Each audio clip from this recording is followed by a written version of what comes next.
quite a small practice, Stone Architects, and we've been going for about 10 years. And actually we're going through a process where we're sort of slightly stepping back from what we're actually doing at the moment, what we've actually done. So we're looking at a sort of inventory of what we've been working on over the last 10 years in Edinburgh and elsewhere.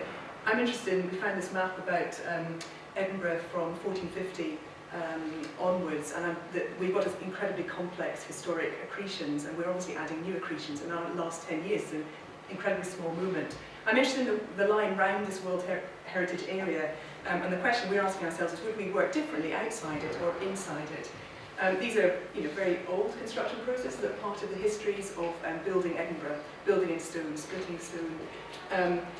We have got the city that's built, that's been aged, that's blackened, that's tooled, that we are working with to repair. The inventory, which is looking across our projects, gives us an opportunity to, I think a bit equally about what we've done, and it's thrown up projects which we see as very much building in the city. This project in Hart Street, which we did in 2002, was conceived as remaking a sort of almost the garden condition behind these two tenement blocks on the street, and pulling back there was an existing shed on the site. We pulled back to make this 3-bedroomed house, which actually reads as a garden pavilion, we felt. And we argued, you can see that behind we've got one of these complexities of conditions. We've got very rough, brick building. It's not really of any particular high quality. So the ambition is to actually offer something to the street, to think about what that relationship is, to think about what it is to live inside the World Heritage Site.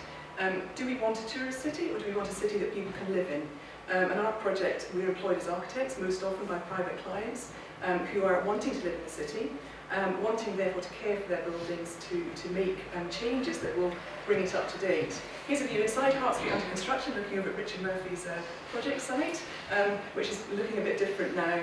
And some of our concerns in thinking about, it's very much thinking from the inside of what it is to dwell in the city. We're very interested in the first floor living rooms of the edge of the new town particularly. This was actually in September on Doors Open Day, 10 years on.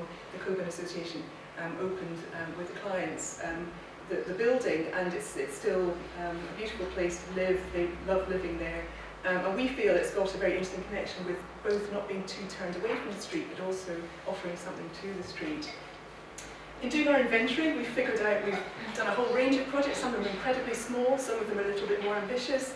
But I think one of the things we've observed is how much private clients are actually caring for the city. And actually, we are almost preaching to the converted when we're talking about these kinds of people, because they are investing, they are making the repairs that need to be done. This is a very small project in Ann Street, just for a roof conversion and dormer window. Very simple materials in construction: stone, slate, timber, glass, and it's all about building carefully, building with craft, understanding very simple processes, simple materials, but bringing environmental standards up to date.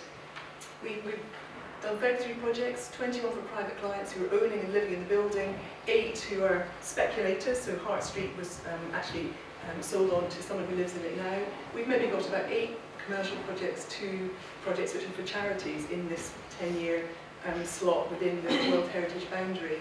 Another building we've offered into the city context is this Mews condition. Most of our work has been around the second phase of expansion of the new town towards the north. And this is in Dublin Street Lane South, and it was an existing garage building, which you'll see in a later slide, that we've rebuilt into actually quite a TARDIS-like Mews house. A lot of our projects think about this split, where the stair and actually bringing light into the centre of the building, in the way that tenement stairs bring light right to the centre of the building, can work as a configuration of how you arrange actually quite a large project in a small site. And in this case, the stair moves from the street, and it moves inside to the sort of timber of the stair of the ground floor, and then as you get into this first floor kind of elevated drawing room space, the stair becomes metal and moves up to the sort of more private areas further up. And we're really interested in this kind of split condition. This is the kind of that living area, which is a very simple space. But we're interested in how do you make an architecture where you offer a kind of strong enough armature for people to make future changes. So there's a robustness to the kind of architecture that you're making, that actually people can add their own things to change, take things away. So in this case, there's a walnut kind of clad core, and then there's a sort of big timber window. This is the existing building on the site, that's under construction to above it.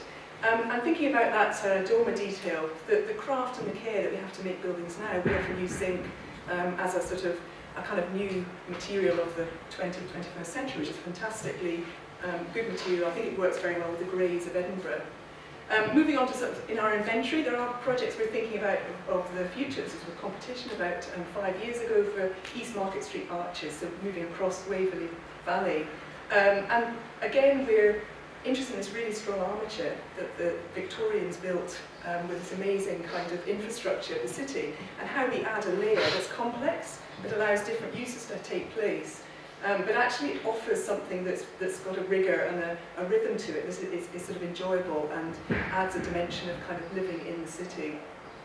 We've looked at it with various other clients since. We're hoping it will become a project one day. It's a huge amount of investment to actually make it kind of habitable. Now, there's no point in us doing an inventory unless we start to order it and think about it. So we're thinking about this idea of an index. And what's the index of our projects? And this is very much a sort of thought process. But we're thinking, there's many ways you can think about projects, from admin to arrangement to clients to correspondences, and those are some of our thoughts.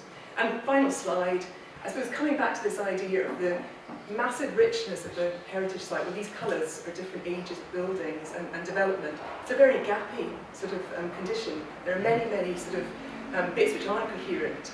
And it's also a city that, as well as working in private places, we also work out in the public domain. So that's the end of that.